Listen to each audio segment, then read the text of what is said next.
An abstract noun is usually the name of a quality, action, or state, considered apart from the object to which it belongs, as quality, goodness, kindness, honesty, action, laughter, movement, state, childhood, youth, poverty.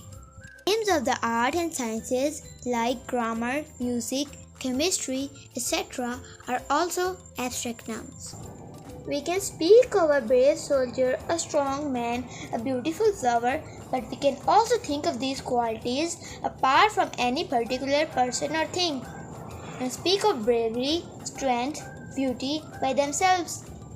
So also we can speak of what person do or feel apart from the persons themselves and give it a name.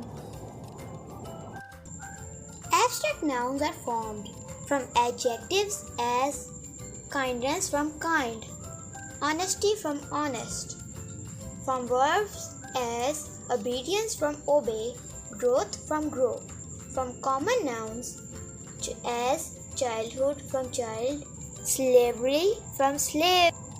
Countable and uncountable nouns. Countables are the name of objects, people, etc.